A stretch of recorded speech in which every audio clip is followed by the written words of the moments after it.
आदरणीय उज्ज्वल मॅम, माननीय उपस्थित मान्यवर, माझे सहकारी शिक्षिका, प्रिय पालक वर्ग आणि माझ्या लाडक्या विद्यार्थ्यांनो, मित्रमैत्रिणींनो, आपणा सर्वांना गुरुपौर्णिमेच्या हार्दिक शुभेच्छा।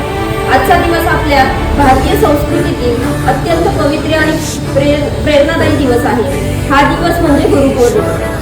महर्षी वेदव्यास यांच्या जयंतीनिमित्त हा दिवस साजरा केला जातो।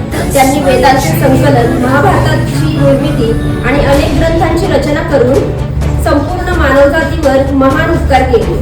म्हणूनच त्यांना आदरणीय गुरु म्हणून सन्मानाने ओळखले जाते। भारतीय संस्कृतीत गुरूंचे स्थान अत्यंत उच्च मानले गेले आहे। आपल्या संस्कृतीत म्हटले आहे, गुरुर् ब्रह्मा गुरुर् विष्णू गुरुर्देव महेश्वरा, गुरुर् साक्षात परब्रह्म तस्मै श्री गुरुवे नमः। या श्लोकाचा अर्थ असा की गुरु म्हणजे ज्ञानाचा प्रकाश देणारा, अज्ञानाचा अंधार दूर करणारा आणि जीवनाला योग्य दिशा दाखवणारा असतो। प्रिय विद्यार्थ्यांनो, शिक्षकांचे काम फक्त पुस्तकातील धडे शिकवणे नसते।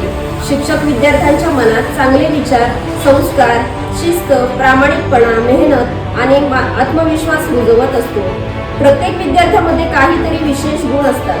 त्या गुणांना ओळखून त्यांना योग्य दिशा देण्याचे कार्य शिक्षक करत असतो। आजचे जग वेगाने बदलत आहे। तंत्रज्ञान दिवसेंदिवस प्रगत होत आहे।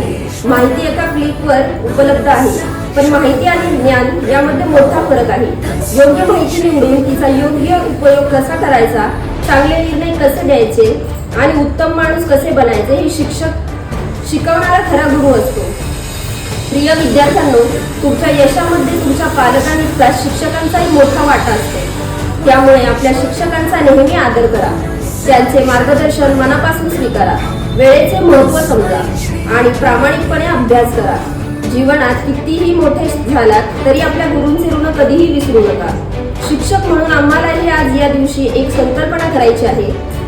प्रत्येक विद्यार्थ्याला दर्जेदार शिक्षण देणे, त्याच्या क्षमतेवर विश्वास ठेवणे, त्याला चांगला नागरिक घडवणे आणि त्याच्या स्वप्नांना बळ देणे ही आमची जबाबदारी आहे। प्रत्येक विद्यार्थ्याच्या यशातच आमचे खरे समाधान आणि आनंद दडलेला आहे।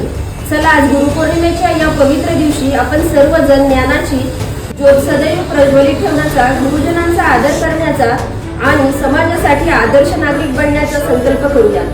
आपल्या सर्वांना पुन्हा एकदा गुरुपौर्णिमेच्या मनपूर्वक शुभेच्छा। धन्यवाद।